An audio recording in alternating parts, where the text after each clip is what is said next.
آپ دیکھ رہے ہیں پروگرام منزل مراد. کامران حفیظ چوہان کے ساتھ میں ہوں آپ کی میزبان نیدا منظور. ہمارے ساتھ اسٹوڈیو میں موجود ہیں ایڈوکیٹ انجینئر کامران حفیظ چوہان صاحب جو کہ چیئرمین ہے منزل مراد پارٹی کے. Sir welcome to studio. بہت مہربانی جی, شکریہ. سر سب سے پہلے میں یہ چاہوں گی کہ جو ہمارا منزل مراد پارٹی کا جو مختصر تعارف ہے ہمارے ناظرین کے ساتھ آپ ایک بار پھر سے شیئر کریں.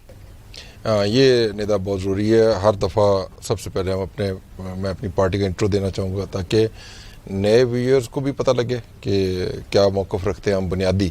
اور تو بہت سی چیزیں ہیں ضمنی, لیکن بنیادی کیا رکھتے ہیں, اور جو پہلے سے ویو کر رہے ہیں انہیں بھی ایک چیز بار بار یاد کرائی جائے. پاکستان میں بہت سی پولیٹیکل پارٹیز ہیں آلریڈی ایگزسٹ کرتی ہیں, لیکن میرا موقف جو نارمل عام طور پہ پارٹیاں ہیں ان سے تھوڑا ہٹ کر ہے. گو کہ اب میرے علم میں آتا جا رہا ہے کہ کچھ دیگر پارٹیاں بھی ایسا ہی کم و بیش موقف رکھتی ہیں.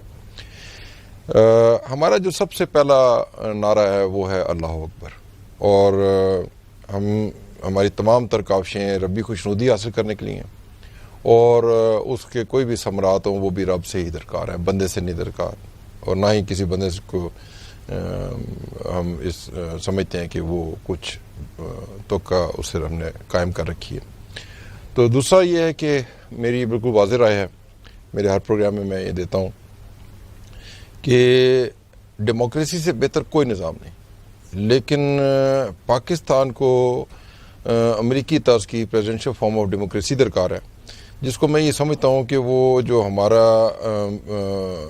ہماری پہلی اسلامک اسٹیٹس تھیں وہ اس کے قریب ترین ماڈل ہے. یہ علیحدہ بات ہے کہ اس میں 2-3 اصلاحات درکار ہیں, وہ بھی شارٹلی بتا دوں کہ اس کے اندر اگر یہاں پر لائیں گے تو ہمیں اسلام کو سپریم لا ڈکلیئر کرنا ہوگا, ہمیں وہاں کا انڈائریکٹ الیکشن سسٹم کی بجائے ہمیں یہاں ڈائریکٹ الیکشن سسٹم کو لینا ہوگا, اور اس کے اندر ہمیں میٹرک سے نیچے کا ووٹ ختم کرنا ہوگا, اور میٹرک والے کا 1 ووٹ کنسیڈر ہو, ایف اے والے کا 2, بی اے والے کا 3, ایم اے والے کا 4 اور پی ایچ ڈی والے کا 5. اور اس کے علاوہ وہاں پر 2 پارٹی سسٹم ہے جو اس کی جڑوں میں بیٹھا ہوا ہے امریکہ کی. تو یہ ملٹی پارٹی سسٹم ہونا چاہیے تاکہ آپشن رہے بہتر سے بہتر شخص کے آنے کی. اور ہمیں جو لوگ منتخب ہوں ان کی بھی منیمم تعلیم بیچلر ڈگری رکھنا ہوگی. اس کے علاوہ میں یہ سمجھتا ہوں کہ ہمیں بیچلر ڈگری منیمم, دیکھیں جی اگر چپڑاسی کی تعلیم لازمی ہے کہ وہ میٹرک ہو, تو جس نے آئین پہ کام کرنا ہے, جس نے ایگزیکٹو کو بھی آبزرو کرنا ہے, جس نے جوڈیشری کے رول کو آبزرو کرنا ہے, وہ ان پڑھ ہو تو یہ کیسے ہو سکتا ہے؟ اس کو تو ایک PC1 پڑھنا نہیں آتا, اس کو کوئی قانون پڑھنا نہیں آتا انگلش میں, اردو میں, اور پھر اس نے جب ایگزیکٹو کو بھی کمانڈ کرنا ہو تو اس کے نیچے کا جو عملہ ہے وہ ہائیلی کوالیفائڈ لوگ ہوں اور اس کی تعلیم بھی پوری نہ ہو, تو وہ پھر ان کے ساتھ کیسے نبرد آزما ہو سکتا ہے؟ منیمم بیچلر ڈگری ہونی چاہیے, ہونی تو PhD سے کم نہیں چاہیے, لیکن بیچلر سے نیچے نہیں ہونی چاہیے کسی صورت بھی. اور پھر میری رائے یہ ہے کہ ہمیں پاکستان کا پبلک سیکٹر جو ہے اس کو رائٹ سائز کرنا ہے, اور اس رائٹ پرسن کو رائٹ جاب پہ لگانا ہے. پاکستان کے پبلک سیکٹر سے ایسوسیٹڈ لوگوں کا تمام نظام لاجیکل ریشنل کرنا ہوگا, ان کی مراعات ریشنل کرنی ہوں گی, ان سے متعلقہ تمام قوانین کو دوبارہ دیکھ کر ایسے قوانین مرتب کرنے ہوں گے جس میں ڈگنیفائڈ لوگ آ کر ان اداروں کو لیڈ کریں, نہ کہ یہ پہلے سے ایک غلامی کا نظام چلا آ رہا ہے اور اس میں مزید ایسے قوانین ایڈ ہو رہے ہیں کہ یہ تو بدترین غلامی کی شکل اختیار کرنے جا رہا ہے. میں تو یہ کہتا ہوں کہ پاکستان میں اس وقت اگر کوئی سب سے گئی گزرا روزگار ہے نا, وہ اس کے پبلک سیکٹر کے ساتھ ایسوسیٹ ہونا ہے, سول سرونٹ ہونا ہے. ہاں, اور یہ ایک ایسا ذریعہ روزگار ہے جس میں آپ کا یا یہ جہاں نہیں رہتا یا اگلا جہاں نہیں رہتا. اگر آپ آنیسٹ ہیں تو آپ اس جہان میں جینے کے قابل نہیں, اور اگر آپ ڈس آنیسٹ ہیں تو آپ کا اگلا جہان ختم. مجھے تو جو سول سرونٹ ملتا ہے خواب کسی بھی گریڈ کا ہو نا, 22 کا بھی ہو, تو پہلے مجھے اپنے پہ بڑا ترس آیا کرتا تھا, تو اب تو میں نے تو جان چھڑا لی ہے, لیکن دوسروں پہ مجھے ترس آتا ہے کہ یا اس کا یہ جہان تباہ ہے یا اگلا جہان تباہ ہے.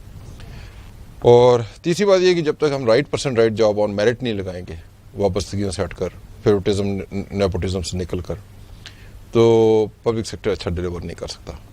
اور پبلک سیکٹر جو ہم نے آج تک چلایا ہے پاکستان کے بننے سے اب تک, یہ لاس اورینٹڈ ڈیزائن ہے, اور اس کو کوئی پرائیویٹ اورینٹڈ کرنا چاہے نا یہ پورا نظام اس کے خلاف کھڑا ہو جاتا ہے, دشمنی بھی اتر آتا ہے, اور اس کا تو یہ پھلکا اڑا دیتے ہیں کہ یہ کہاں سے آ گیا اس کو پروفٹ اورینٹڈ بنانے والا.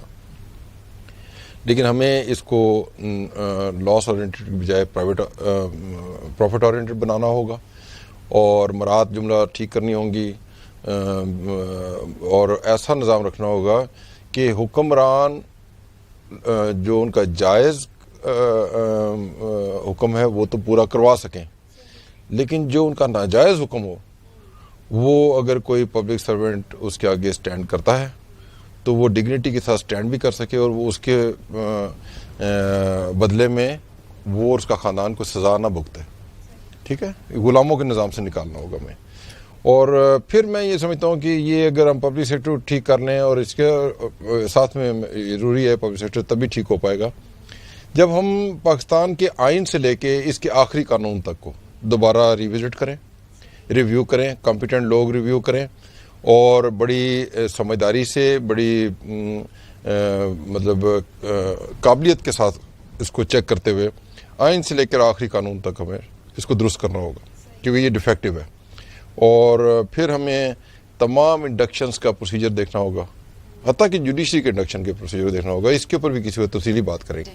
میں چاہوں گی اب ہمارا جو عدالتی نظام ہے وہ بہت پیچیدہ ہے, جس میں ہمیشہ سے اصلاحات کی ضرورت رہی ہے. آپ کو کیا لگتا ہے کہ ابھی ہمیں کون سی فوراً ایسی اصلاحات کرنی چاہیے جس میں ہمارا جو عدالتی نظام ہے جو بہتر ہو سکے؟ نہیں, میں تو سب سے پہلی بات یہ کہتا ہوں کہ جتنی بھی ہم نے لیٹرل انڈکشن کے پروسیجر لے کر آئے ہیں, مختلف اداروں کے سی اوز بھرتی ہو رہے ہیں اور بڑی بڑی ہیوی تنخواہوں کے اوپر, اور ان سے یہ ادارے کھڑے نہیں ہوتے, یہ ادارے تباہ ہوتے ہیں. کیونکہ لیٹرل انڈکشن کسی بھی آپ کر لیں, آپ بہت اچھے وارئر کو جس نے گوریلا وار لڑی ہو اور بڑا وہ زبردست قسم کا وارئر ہو, آپ اس کو اٹھا کے فوج کا ڈائریکٹ بریگیڈیئر یا کرنل لگا دیں گے تو فوج تباہ ہو جائے گی. اسی طرح سے ڈی ایم جی میں کوئی بندہ کتنا ہی قابل کیوں نہ ہو, اس کو آپ اٹھا کے سیدھا اس کا کمشنر لگا دیں تو وہ تو ڈی ایم جی ختم ہو جائے گی. اسی طرح سے میں یہ سمجھتا ہوں کہ جہاں تو یہ سی اوز کا کر رہے ہیں, اس میں بھی بہتر ہے کہ یہ ان اداروں کے جو کمپیٹنٹ لوگ ہیں ان کو آگے لیں اور یہ لیٹرل انڈکشن کو ختم کریں. لیکن جوڈیشری کی حد تک میری واضح رائے ہے کہ جو آئین میں یہ پروویژن رکھی گئی کہ کوئی بھی لائر 10-15 سال تجربہ کا جو ہے اس کو جج ہائی کورٹ جو ہے وہ ریکمینڈ کریں گے, اور وہ آگے اس کی توثیق سپریم کورٹ کے چیف جسٹس صاحب کریں گے, اور اسی پر پرائم منسٹر آگے بھیج کر پینل اور پریزیڈنٹ اس کا انتخاب کر دیں گے. یہ درست طریقہ نہیں ہے.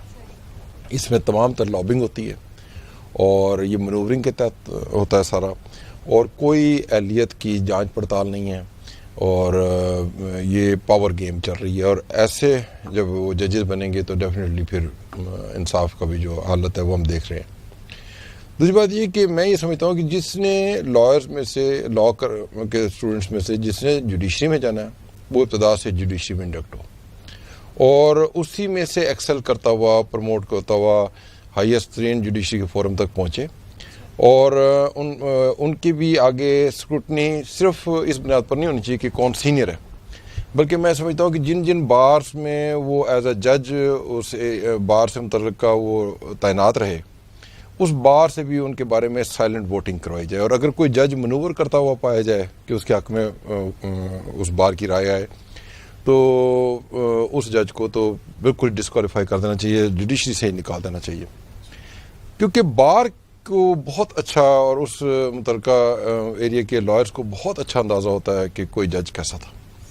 پھر ان کی ساتھ ساتھ کیپیسٹی بلڈنگ کی جائے, ان کے ٹریننگ کورسز ہوں, سب کچھ ہوں, اور ان کے کس ٹائپ کے, کس طرح کے ہونے چاہیے کیا چیز؟ ٹریننگ کورسز جو آپ کہہ رہے ہیں. دیکھیں جی, جوڈیشری میں بھی LLM ہے, PhD ہے, ڈفرینٹ لاز میں, پھر ان کی بھی جو پروسیجرز نئے سے نئے آ رہے ہیں, ان کے ساتھ ساتھ ان کی کیپیسٹی بلڈنگ کے ٹریننگز ہونی چاہیے, اور ان کو یہ اس قابل بنایا جائے کہ یہ آبجیکٹو جسٹس مہیا کریں.